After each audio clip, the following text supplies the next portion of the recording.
Moccasin Trail, Chapter 5. Jim's defenses were built high and double thick by the time Jonathan appeared around the wagon. He flicked Buckskin's bridle over a branch and, leaving Moccasin on guard, moved past the high, battered wheels. Sally was just another stranger. Let her look him over as much as she'd liked. He was prepared for it. But he was not prepared for the attack of shyness that laid hold of him the instant he saw her. She stood alone and tense beneath the gloomy pines, a tiny, fair-haired figure, straight as a ramrod.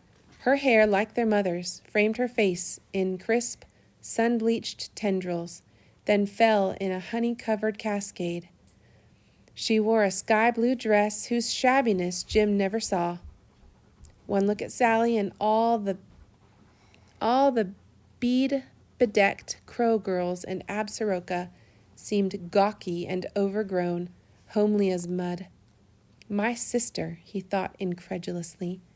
He moved toward her, noting the level brows, the firm, almost fierce little chin, and the wide eyes. He halted abruptly.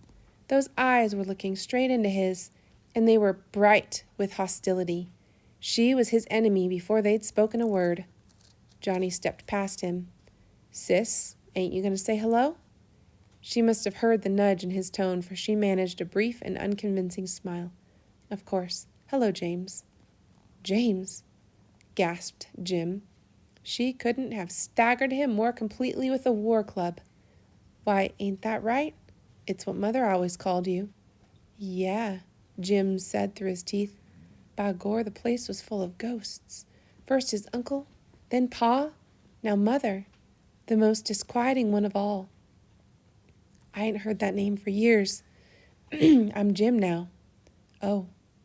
Her look took in his braids and feather, the buckskins greasy from many wipings with his knife. Her nostrils quivered slightly, and for the first time in years, Jim was conscious of the wild animal odor of castoreum that always clung about him. That's the stuff that they get from the beaver glands. Mm-hmm. He edged downwind of her, under the pretext of examining the wagon. "Pretty beat up by this time, ain't it?" commented Jonathan. "But I reckon it'll hold till we reach the valley. Say, sis, you got no fire. Run out of wood?" "Dan'l's fetching some," Sally murmured. Was she afraid of him or only distrustful, trying in vain to guess what might go in the mind of a small, golden-haired white squaw? Jim paid scant attention to Jonathan's questions about the rapids in the gorge, and his own mumbled replies.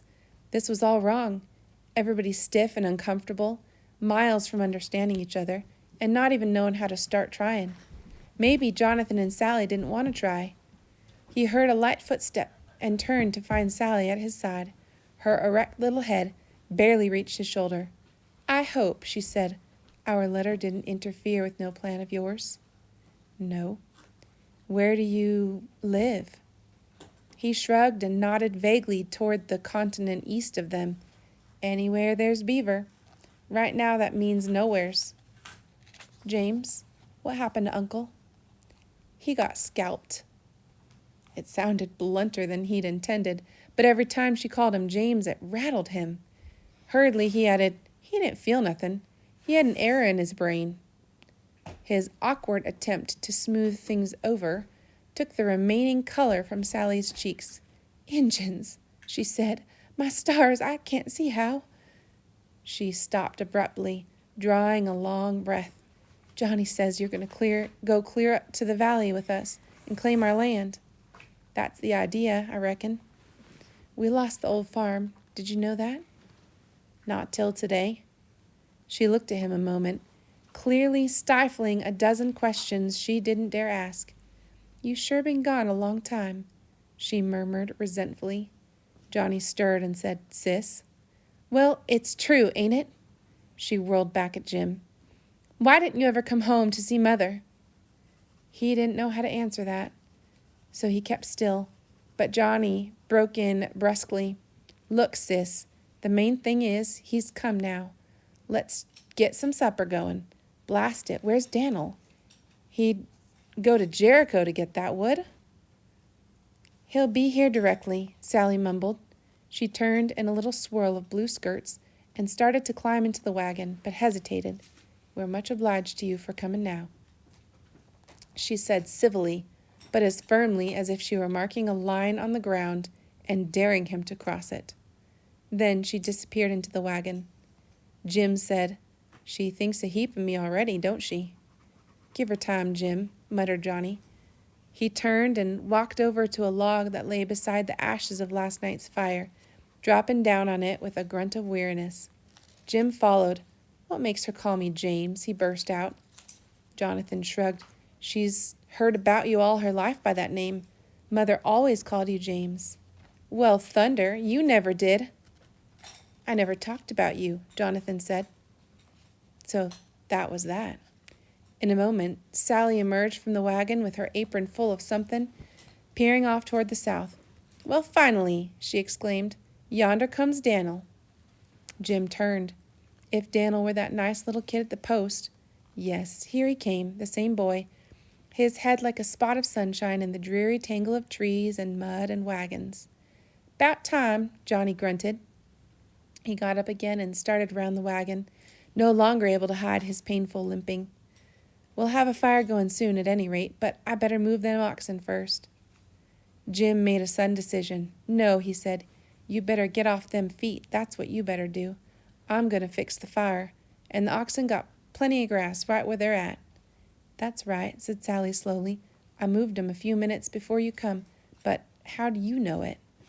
Jim thought of that hoof print, plain as the day and twice as obvious, and wondering how anybody could help knowing it. But he said only, "Stay off of them feet, Johnny," and strode past the wagon and into the trees to tether his animals for the night and unload the mule. It was clear to him that there would be no happy homecoming yet awhile. Jonathan and Sally had each other. He meant little to them except a means of getting their land. All right, he thought. Giving bad medicine, an unnecessarily rough push. Want him or not, they needed him. They needed him to claim that land. They needed him to help them through the gorge. And they needed him to get them in shape before they could start. They didn't even know how much they needed him. But he was going to show them. When he came back, carrying his possibles and clutching Moki firmly by the scruff of the neck, he found Dan'l there. "That's the one!" cried the boy. "That's the dog I was telling you." The rest trailed away as he gazed up at Jim. "You really our brother?" he inquired softly. "Yep." Nothing to dread here. That was plain at once. Jim dumped his pack. Now for a start on all that land, on all that had to be done. Better settle Moki first. "Come over here," he told Dan'l. "You can pet the dog now." Dan'l and Moki took to each other as readily as Dan'l and Jim had done. Sally's turn came next, and though she eyed the big beast with suspicion, she showed no sight of flinching. Jonathan had taken Jim's advice and was sitting beside her on a flat stone near the wagon, his feet stretched out gingerly in front of him, his hands busy splicing a length of rope. "You notice I ain't arguing with you on who'll build the fire," he remarked with a grin. "I feel like I got stumps instead of feet. Sally'll have the grub ready by the time you get it going. Dan'l, let's have that wood." The boy ran to get the wood that he had dumped. Jim followed to the fallen log where the old ashes were, conscious of Sally murmuring something to Jonathan as he moved away. They began to talk in low tones, too indistinctly for him to hear. The boy staggered back with the wood. Jim tossed half of it aside and began arranging a few sticks like spokes of a wheel. "Say, is that the way you build a fire?" asked the boy in surprise, squatting down nearby. "Johnny always piles a whole lot so it'll burn up bright." "White man's fire," grunted Jim, "so big you can't get near it to warm yourself." He moved a little distance away and came back with a handful of dry bunch grass, which he twisted into a little nest. The boy, watching every move and chattering eagerly.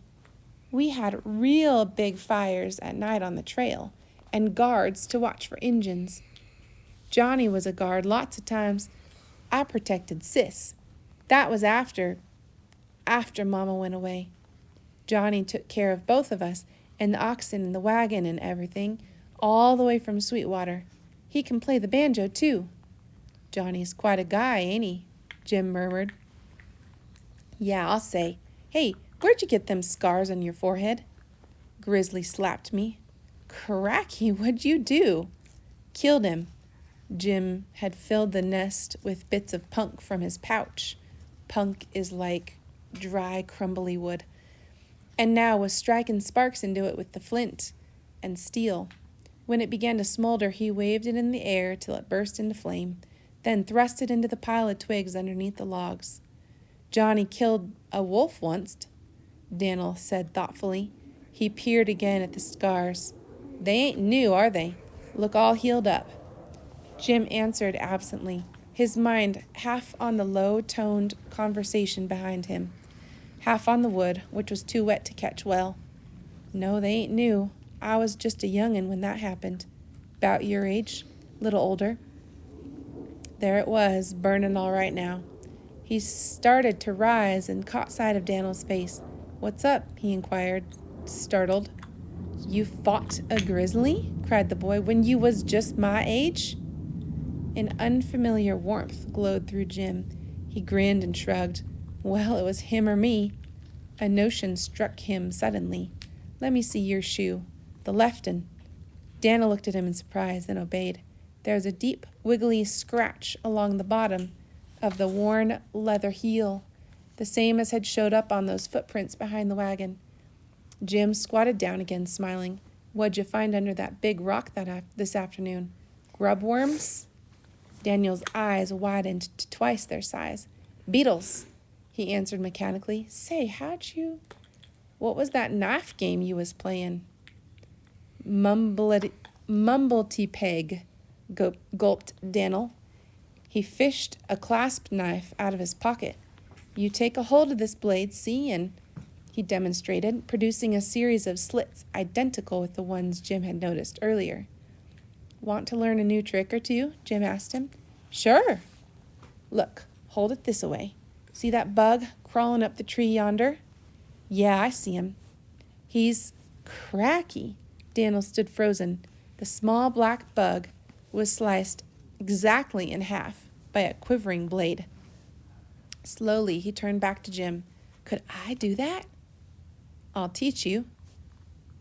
"I'd as soon you didn't," cut in Sally's emphatic voice. She was standing beside Jonathan. Both of them were staring from Jim to the knife. As he rose, his face settling into its impassive mask. Fire's ready for cooking," he remarked. Sally came forward, carrying a skillet full of white knobby objects that must be supper. "What's that?" he demanded. "Spuds. It's all we got." He smiled at her defiant face. "Throw them things away," he said. "I got meat. Plenty of it." Potatoes, he thought as he moved towards his pack. That's what he'd smelt cooking all around the encampment. He dug a bulky hide-wrapped bundle out of his belongings and came back to the fire. Jonathan walked over and faced him. "Now listen, Jim, we ain't going to take your grub." "Not take it? Want me to set and eat by myself?" "If you want. We got the spuds and they'll do us. We don't need—" "You need plenty from where I sit," said Jim. "All right, maybe we do. But we ain't aiming to live off you.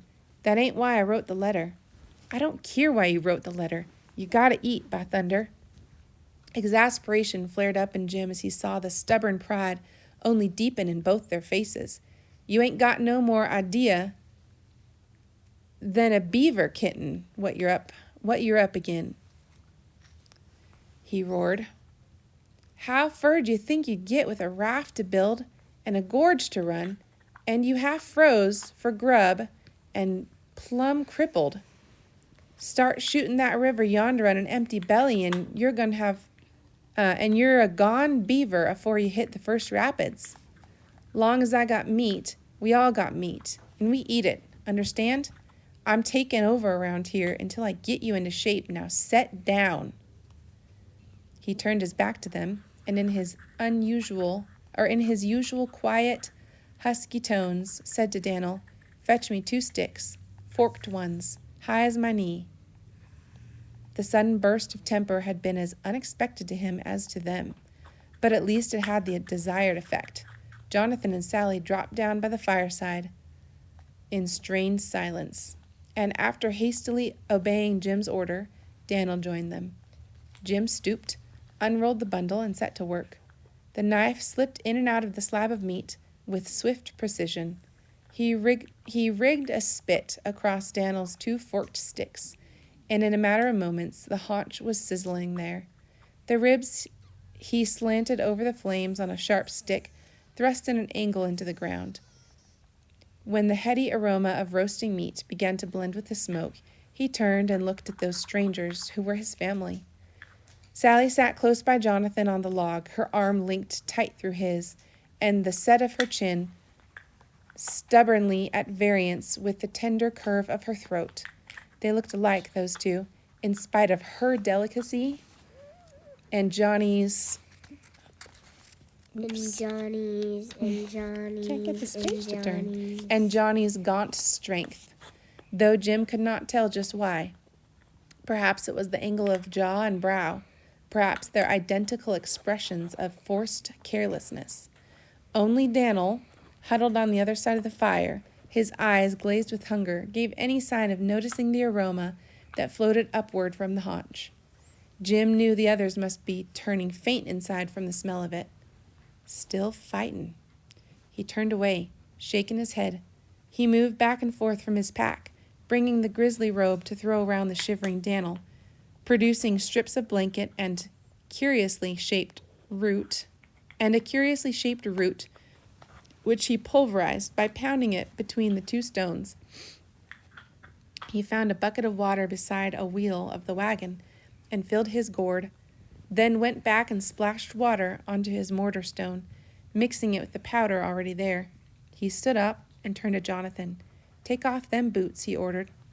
"What?" Jonathan stared up at him. He looked half drunk with the smell of meat. "Get them boots.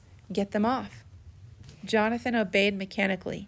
Next instant, Jim had flung them into the fire. "Wait!" shrieked Sally, and Jonathan exploded into profanity. "Never mind them things," Jim said calmly. "Nothing but a nuisance in this country. Any papoose knows that much. Stick out a foot." Capturing one of Jonathan's swollen, lacerated feet, he peeled off the scrap of sock and began smearing on the thick paste he'd concocted.